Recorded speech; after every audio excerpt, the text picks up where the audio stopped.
เมื่อสูงเขาไว้ก็ขาเมื่อในเขาเดอ่อนไว้ก็เขาเนาะมาสอกหามีหินรับผ้าแคมๆมาไหนคะนะมีหินรับผ้าแน่มันเป็นไม่หินเจิ้งหือเนี่ยก็แค่นดอไว้ก็เขาเปิดด้วยขนาดโคยิบโคแก้มอันนี้เด็บใส่ตื้อเนื้อปอกในเนี่ยก็มีสังนำค่ะด้วยนะคะในคณะมีอยู่2เมียวกล้วยมีบนห้องว่าค่อนจอกค่อนปอนนะแล้วก็เป็นเล็กแฉลงตาได้เอาคัดง่างหมักหินออกนั่นค่ะนะเอาขาขาวแต่เลยไต่หูไม่สร้างอ่อนๆเนี่ยก็เพราะว่ามันอยู่ภายใต้ค่ะนะภายใต้ห้องนำเนี่ยในค่ะนะจำได้ถึงก้อยกาอันนี้เด่มไปใจหนังเก่าก็เพราะว่ามันหินซะในแน่ค่ะนะเนื้อมันแก้มนะคะนะ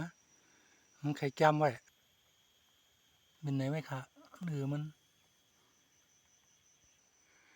ลอยหอยแน่ๆอะไรจือว่าลอยมันหินหลับค่ะนะมันอยู่เนื้อปางหมูอยู่เนื้อปางหมูวิ่งเมืองแมงสอนเศษตอนแมงสอน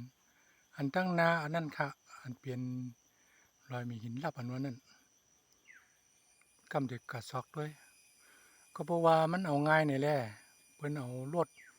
แบคโฮค่ะนะมาขุดห้องเอาบนย้ายบันกำคัดเด็กก็เลือกใส่อ่อนหวยเข้มๆเรียบๆนั่นในเอาขนาดอันดีเป็นรอยมีหินลับมาหินลับผ้าอันดีเพิ่นเอาก็เสื้อตื้อกันนั่นมีหอยรถแบคโฮย้ายตกลงมา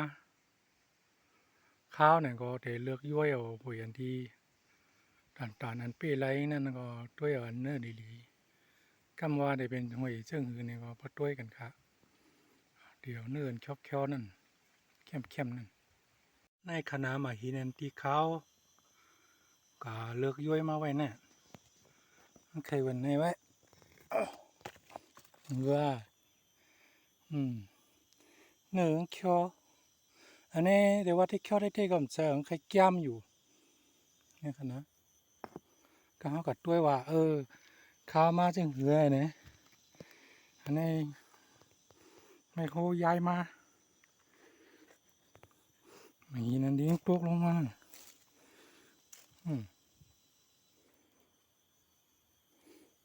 มันเคยเป็นทับไว้หรอเนื้อเคี้ยวเนื้ออ่อนเนื้อเก๋ยังก็กว่ากันเยอะรอดตัวนี้เขาญาติตกลงมาเนี่ยนี่นะนะมันเคยเป็นทับไว้เนี่ยเป็นหินจันหินทับมันก็หลีอามเมียวอันนี้บนเอาเล็กสั่งซ่องเล็กเฉลียงขนาดมันงัดตกคัดตกกว่าทำได้ซอกตัวหาด้วยเข้มแทงมังอันนั้นก็เอาเมื่อก็มันดีก็เพราะว่ามันเนื้อศูนย์มังอันนั้นใครแตกง่ายเหรอแน่มันเหลืองก็หนังเนื้อที่เข้มกล้วยกะหางมันเข้มหวยมันเพียงมันเป็นสีเจียงนี้เดี๋ยวไปเอาเนี่ยกำหาชอกด้วยเข้มก่อนในขณะไรมาเย้ากล้วยกะที่มันหือเต็มหู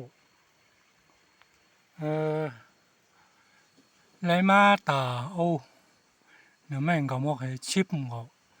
ตัวเนื้อมาหินขนาดใครเคี้ยวๆมังหวยก็ใครลำไว้นะอันนี้เนื้อช่ำเหลืองก้อยกาการเจ้าตื้อได้เป็นหือได้หูมุบคำได้นะใครคำอ่ะค่ะนะมาผูกขาเข้าจังไกมาซ้ำหนีด้วยว่าพวกเราไปเอาครบเนี่ยครบผมครบเถียงอ่ะพวกนี้ก็เขาก็เปียดเหไอ้มีนะเจ้านั่นไปยามือเราเมื่อไหร่ได้กันได้ขนาด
ห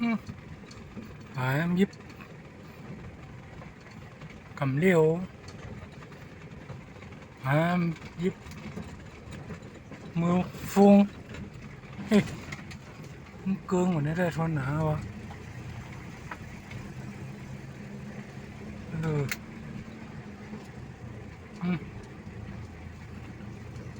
ทางเนี่ยมันเปิงครับ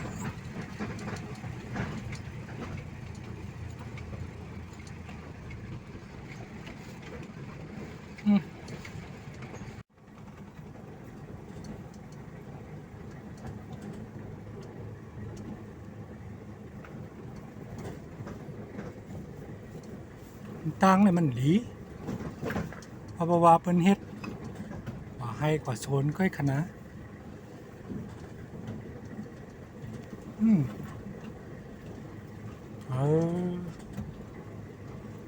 หรือคือกัก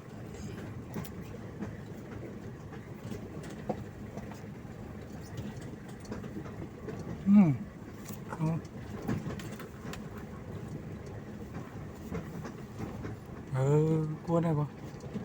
แล้วยุกยักกันเนี่ยเอาไม่ได้เผียวตั้งหลวงอ่ะเอาไม่ได้เผียวตั้งสื่อยังอ่ะ